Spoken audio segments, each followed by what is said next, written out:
जय हिंद। चलिए आज देखते हैं नेताजी का चश्मा। ठीक है, जो आपका क्षितिज भाग 2 हिंदी किताब का, ठीक है, जो पाठ 10 है उसका प्रश्न उत्तर देखेंगे। ये बिल्कुल अपडेटेड सिलेबस के आधार पर है। और चलिए आइए इसका क्वेश्चन आंसर स्टार्ट करते हैं। पीछे के वीडियो में मैंने इसका एक्सप्लेनेशन अच्छे तरीके से समझा के रखा है और आज इसका देखते हैं क्वेश्चन का आंसर। तो पहला नंबर क्वेश्चन कहता है कि जैसा आप स्क्रीन में देख रहे हैं कि सेनानी न होते हुए भी चश्मे वाले को कैप्टन क्यों कहते थे। सेनानी न होते हुए भी चश्मे वाले को लोग कैप्टन क्यों कहते थे। तो इसका उत्तर है, चश्मे वाला कभी सेना में नहीं रहा, परंतु चश्मे वाला एक देशभक्त नागरिक था। उसके हृदय में देश के वीर जवानों के प्रति सम्मान था। नेताजी की मूर्ति पर चश्मा लगाकर मूर्तिकार की गलती को छिपाता था ताकि नेताजी के सम्मान में कोई कमी न हो। उसकी इसी भावना को देखकर लोग उसे कैप्टन कहते थे। ठीक है, दूसरा नंबर का क ख ग में डिवाइड किया गया है। ठीक है, दूसरा नंबर का क्वेश्चन क ख ग में है। तो दूसरा नंबर का क्वेश्चन क कहता है कि हवलदार साहब कौन था, जो कस्बे से गुजरता था पर डे, नेताजी को देखता था, वही हवलदार साहब था ना। तो हवलदार साहब ने ड्राइवर को पहले चौराहे पर गाड़ी रोकने के लिए मना किया था, लेकिन बाद में तुरंत रोकने को कहा। हवलदार साहब पहले मायूस क्यों हो गए थे। इसका उत्तर है, हवलदार साहब इसलिए मायूस हो गए कि कैप्टन अब मर चुका है और उसके समान कोई देश प्रेमी नहीं था जिसके नेताजी जैसे देशभक्त के लिए सम्मान की भावना हो। उसके मर जाने के बाद अब कौन इस जिम्मेदारी का निर्वाह करेगा। ठीक है, दूसरे ख नंबर क्वेश्चन कहता है कि हवलदार साहब ने ड्राइवर को पहले चौराहे पर गाड़ी रोकने के लिए मना किया था। लेकिन बाद में तुरंत रोकने के लिए कहा। मूर्ति पर सरकंडे का चश्मा क्या उम्मीद जगाता है। तो देखिए इसका उत्तर है, मूर्ति पर लगे सरकंडे का चश्मा इस बात का प्रतीक है कि आज देश की आने वाली पीढ़ी के मन में देशभक्तों के लिए सम्मान की भावना है। भले ही उसके पास साधन ना हो, परंतु फिर भी सच्चे हृदय से बना हुआ सरकंडे का चश्मा भावनात्मक दृष्टि से मूल्यवान है। अतः उम्मीद है कि बच्चे गरीबी और साधनों के बिना भी देश के लिए कार्य करते रहेंगे। अब बच्चे के पास पैसा भी नहीं है, साधन भी नहीं है, तो वो ओरिजिनल चश्मा कहाँ से लगाएगा। तो ये सरकंडे का बन जाता है आसानी से, और बच्चे बनाते हैं, उसको लगा दिया था नेताजी के।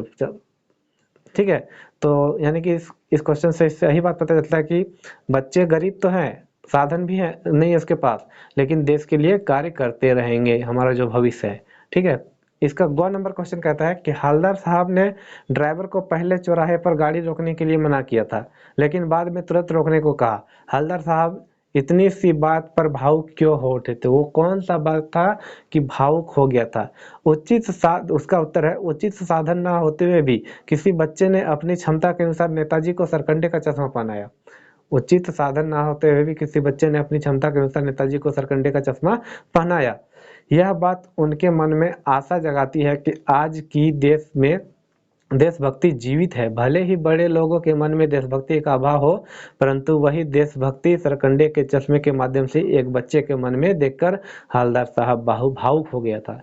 ठीक है, तीसरा नंबर क्वेश्चन कहता है कि आशय स्पष्ट करने बोलता है, इसका जो भाव है उसका अर्थ निकालने बोलते, क्या कह रहा है। ठीक है, बार बार सोचते क्या होगा उस कौम का जो अपने देश की खातिर घर गृहस्थी जवानी जिंदगी सब कुछ होम पर देने वालों पर भी हंसती है और अपने लिए बिकने के मौके ढूंढती है। उत्तर है इसका, देशभक्तों ने देश को आज़ादी दिलाने के लिए अपना सर्वस्व देश को समर्पित कर दिया। आज हम स्वतंत्र देश के आज़ादी की सांस ले रहे हैं। यह उन्हीं देशभक्तों के कारण संभव हो पाया है, उन्हीं के कारण हम आज़ाद हुए हैं। परंतु यदि किसी के मन में ऐसे देशभक्तों के लिए सम्मान की भावना नहीं है, वे उनकी देशभक्ति पर हंसते हैं, तो वो बड़े दुख की बात है। ऐसे लोग सिर्फ अपने बारे में सोचते हैं, वे केवल स्वार्थी होते हैं, सेल्फिश होता है ऐसा आदमी। लेखक ने ऐसे लोगों पर अपना गुस्सा व्यक्त किया था, इसी का भाव यही है। ठीक है, 4 नंबर क्वेश्चन कहता है कि पान वाले का एक रेखाचित्र प्रस्तुत कीजिए। रेखाचित्र मतलब पान वाला क्या करता है, मतलब पान वाला वो कैसा था, उसका रेखाचित्र प्रस्तुत करने बोलता है। ठीक है, वो दिखने में कैसा था, क्या करता था, वो क्या क्या क्या है उसका, उसके बारे में बताने को कह रहा है। ठीक है, पान वाला मस्त मौला व्यक्ति था, मतलब बहुत ही मस्त आदमी था। सड़क के चौराहे के किनारे उनकी पान की दुकान थी, ये भी बात सही है। वह काला तथा मोटा है। ठीक है, उसकी तोंद, तोंद मतलब पेट, तोंद भी निकली हुई है। जब वो हंसता था तब उसकी तोंद भी हिलती थी। जैसे कि किताब में लिखा हुआ है कि उसका तोंद थिरकता था फिर पान वो थूकता था, यानी कि पेट हिलता था फिर वो पान को थूक देता था।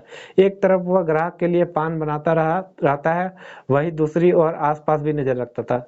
एक तो पान तो बनाता था ग्राहक के लिए, लेकिन दूसरी तरफ आसपास भी नजर रखता था। उसके मुंह में हमेशा पान भरा रहता था। पान खाने के कारण उसके दांत लाल तथा कहीं कहीं काले पड़ गए हैं। स्वभाव से वह मजाकिया था। वह बातें बनाने में बहुत ही माहिर था, बातें बनाने में बहुत माहिर था। तो ये था पान वाले का रेखा चित्र, पान वाले का रेखा चित्र। ठीक है। दूसरा 5वां नंबर क्वेश्चन कहता है कि वो लंगड़ा क्या जाएगा फौज में, पागल है पागल। वो लंगड़ा क्या जाएगा फौज में, पागल है पागल। कैप्टन के प्रति पान वाले की इस टिप्पणी पर अपनी प्रतिक्रिया लिखिए। ठीक है, यानी कि पान वाला ने ऐसा कहा तो इसके बारे में आपका क्या राय है, उसको आप अपने भाषा में लिखिए। तो इसका उत्तर है पान वाले ने कैप्टन को लंगड़ा तथा पागल कहा, जो अति गैर जिम्मेदाराना और दुर्भाग्यपूर्ण व्यक्त है। ठीक है। कैप्टन में एक सच्चे देशभक्त के वे सभी गुण मौजूद हैं जो पान वाले या समाज के अन्य किसी वर्ग में नहीं है। कैप्टन का काम क्या था, वो बुढ़वा लंगड़ा जो था वो क्या करता था, पर डे एक चश्मा पहनाता था नेताजी को। तो यानी कि उसके उसके मन में देशभक्त के सभी गुण थे, जो कि ऐसा गुण पान वाले के पास या अन्य किसी वर्ग में नहीं था। अगला लाइन कहता है वह शारीरिक रूप से भले ही लंगड़ा है पर उसका मानसिक शक्ति तीव्र है। यानी कि शारीरिक रूप से भला ही लंगड़ा है लेकिन मानसिक शक्ति बहुत ही तीव्र है। मन से वह लंगड़ा कभी नहीं था। ठीक है। वह कभी भी नेताजी की मूर्ति बगैर चश्मे के नहीं रहने देता था। नेताजी का मूर्ति को कभी भी बगैर चश्मे के नहीं रहने देता था। अतः कैप्टन पानवाले से अधिक सक्रिय भी था, विवेकशील भी था तथा देशभक्त तो था ही। देशभक्त न रहता तो वे पर डे हर प्रतिदिन वो चश्मा कैसे बदल देता। ठीक है।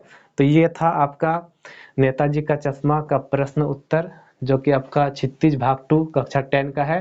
ठीक है। ये बिल्कुल अपडेटेड सिलेबस के आधार पर है। और आप से एक ही रिक्वेस्ट है कि जो भी हमारे 10th के स्टूडेंट हैं जो 2021 में एग्जाम देने वाले हैं, उसके लिए ये बहुत ही प्रॉफिटेबल है ये वीडियो, और उन तक पहुंचाइए, मैक्सिमम शेयर कीजिए। ठीक है। आज के लिए इतना ही, मिलते हैं नेक्स्ट वीडियो में। धन्यवाद।